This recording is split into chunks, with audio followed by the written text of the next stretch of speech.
Hi guys, എല്ലാവർക്കും ഒരു പുതിയ വീഡിയോയിലേക്ക് സ്വാഗതം. ഗൈസ്, ഇന്നത്തെ വീഡിയോ എന്താണെന്ന് വെച്ച് കഴിഞ്ഞാൽ ഗൈസ് നമ്മൾ ബാക്ക് ടു സ്കൂൾ ഷോപ്പിംഗ് ആണ് ഗൈസ് നമ്മളിന്ന് ചെയ്യാൻ പോകുന്നത്. അപ്പോൾ നമ്മളിന്ന് കടയിൽ കയറി ബാഗും ബുക്കുകളും പെൻസില് എല്ലാം മേടിക്കാനായിട്ട് പോയ ഒരു വീഡിയോ ആണ് നമ്മൾ കാണിക്കണത്. എന്തായാലും ബാഗുകൾ സെലക്ട് ചെയ്യാൻ നോക്കുകയാണ്. ഓരോ ബാഗ് എടുത്ത് നോക്കുകയാണ്. ഇതിൽ ഏത് ബാഗ് എടുത്തെന്ന് ഗൈസ് നിങ്ങൾ അൺബോക്സിങ് വീഡിയോയിൽ പോയി കഴിഞ്ഞാൽ നിങ്ങൾക്ക് മനസ്സിലാവും ഏത് ബാഗാണ് ഞങ്ങൾ എടുത്തിരിക്കുന്നത് എന്നുള്ളത്. അതിൻ്റെ അൺബോക്സിങ് വീഡിയോ ഗൈസ് വൈകാതെ തന്നെ വരുന്നതായിരിക്കും കേട്ടോ.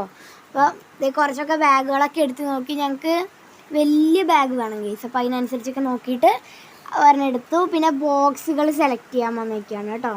അതൊക്കെ ചെറിയ ബോക്സുകളാണ്. നമുക്ക് അവൾക്ക് മാഗ്നറ്റിക്കുള്ള ബോക്സ് വേണമെന്നായിരുന്നു ആഗ്രഹം ഉണ്ടായിരുന്നു. അപ്പൊ അത് നോക്കിയെടുക്കാന്ന് വിചാരിച്ചു. അതിന്റെ വെറൈറ്റി ബോക്സുകൾ ഉണ്ടായിരുന്നു. ഓരോ ക്യാരക്ടേഴ്സിന്റെ ഉണ്ട്. യൂണിക്കോണിന്റെ ഉണ്ട്, അയൺമാൻ്റെ ഉണ്ട്, അയൺമാൻ്റെ ഉണ്ട്, സ്പൈഡർമാൻ്റെ ഉണ്ട്, എല്ലാതും ഉണ്ട് കേട്ടോ അതില്. അവിടെ പക്ഷെ ഏതാ എടുക്കേണ്ടതെന്ന് കൺഫ്യൂഷൻ ആവുമെങ്കിലും ഞങ്ങളുടെ ഉമ്മറക്കാന്റെ കടയിൽ നിന്നാണ് ഞങ്ങൾ എടുത്തത്. ചെറിയൊരു കടയാണെന്ന് നമുക്ക് തോന്നും, പക്ഷെ അതിൻ്റെ ഉള്ളിൽ ഇല്ലാത്ത സാധനം ഒന്നുമില്ല ഗൈസ്. അത്ര നല്ല കടയാണ്. ഉപ്പ് കർപ്പൂരം വരെ ഉണ്ട് ഗൈസ് അവിടെ. ഉപ്പും കർപ്പൂരം അവിടെ അല്ല, നമ്മൾ സാധനങ്ങളുടെ ഇതൊക്കെ പറയില്ല ഗൈസ്. പിന്നെ ഗൈസ് നമ്മള് നെയിം സ്ലിപ്സ് ആണ് കേട്ടോ നോക്കിയത്. കുറെ വെറൈറ്റി ടൈപ്സ് ആയിട്ടുള്ള നെയിം സ്ലിപ്സ് ഉണ്ടായിരുന്നു. അപ്പം ഞങ്ങൾക്ക് ഈ എഴുതാൻ സ്ഥലമാണ് നമുക്ക് നോക്കേണ്ടത്. പിക്ചർ നോക്കി എടുത്തു കഴിഞ്ഞാൽ നമുക്ക് ഇത് കിട്ടില്ല ഗൈസ്, എന്ത് സ്ഥലം എഴുതാൻ കിട്ടില്ല.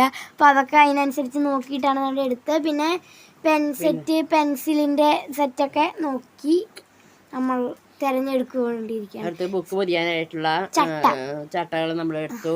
പിന്നെ നോട്ട്ബുക്സ് ഗൈസ് വേണമല്ലോ നമുക്ക്. അതിന്റെ ലിസ്റ്റ് ടീച്ചേഴ്സ് ഇട്ടുണ്ടായിരുന്നു. അപ്പൊ അതിനനുസരിച്ച് 4 ലൈൻ 2 ലൈൻ 1 ലൈൻ ഒക്കെ മേടിച്ചു. എല്ലാം വാങ്ങി. പിന്നെ ഒരു വൈറ്റ്നർ. ഇതാണ് നമ്മുടെ ഉമ്മർക്കാന്റെ കട. ചെറിയൊരു കടയാണ്, പക്ഷെ അതിൽ കണ്ടോ സാധനങ്ങൾ നിറച്ചിരിക്കണ കണ്ടോ. അപ്പുറത്തെ സൈഡിലുണ്ട്, ഞാനത് എടുത്തോന്ന് എടുത്തിട്ടുണ്ട്. അത്രയാണ് ഒരു കട. അതിന്റെ അപ്പുറത്ത് ഗോഡൌൺ ഉണ്ട്. അവരെ കാര്യങ്ങൾ ഒത്തിരി സാധനങ്ങൾ അതിന്റെ ഉള്ളിലാണ്. അപ്പൊ ആവശ്യത്തിന് അവരെടുത്തു കൊണ്ടുവന്നിട്ട് ആൾക്കാർക്ക് ബുക്ക് എല്ലാം ആണെങ്കിലും ഇവിടെ എല്ലാ ബുക്കും മൊത്തത്തിൽ വെക്കാനുള്ള സ്ഥലവും കിട്ടില്ലല്ലോ. അപ്പൊ ഗോഡൌണിൽ വെച്ചിട്ട് അപ്പൊ ഈ വീഡിയോ ഇഷ്ടപ്പെട്ടു വിചാരിക്കുന്നു. ലൈക്കും ഷെയറും സബ്സ്ക്രൈബും മറക്കണ്ട. അടുത്ത വീഡിയോ ആയിട്ട് വരുന്നതായിരിക്കും. Ta-da!